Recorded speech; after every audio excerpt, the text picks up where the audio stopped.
ఒంటరిగా ఉన్నప్పుడు ఒకలా, నలుగురితో ఉన్నప్పుడు మరోలా. నీ ముందు సరదాగా నవ్వుతూ మాట్లాడే వాళ్ళు కొందరు, నీ వెనకాలే నీకు తెలియకుండా గోతులు తవ్వేవారు మరెందరు. ఇదన్నీ తెలిసినా కూడా నీ మంచితనంతో వాళ్ళని నమ్మి ఇంకా బాధలు పడుతూ ఉన్నావు చూసినావా. ఇంతకు మించిన పిచ్చితనం, వెరితనం మరోది అస్సలు ఉండదు. అవును, ఎవరినైనా నమ్మేటప్పుడు వాళ్ళు ఎలాంటి వాళ్ళు అని తెలుసుకోకపోయినా పర్వాలేదు, కానీ నీ వెనుక ఏం చేస్తున్నారు తెలుసుకోకపోతే ఆ తప్పు నీదే. ఏదో జరిగాక ఏడ్చి బాధపడడం కన్నా ఎవరిని ఎంతవరకు నమ్మాలో అంతవరకు నమ్మితే నువ్వు ఏడ్చే రోజంటూ ఎప్పుడూ రాదు. అవును కదా.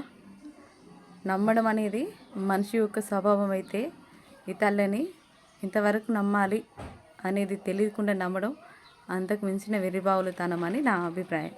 ఈ వీడియో కనుక మీకు నచ్చితే లైక్, కామెంట్, షేర్, సబ్స్క్రైబ్ మన ఛానల్. ఓకేనా? బాయ్ అండి.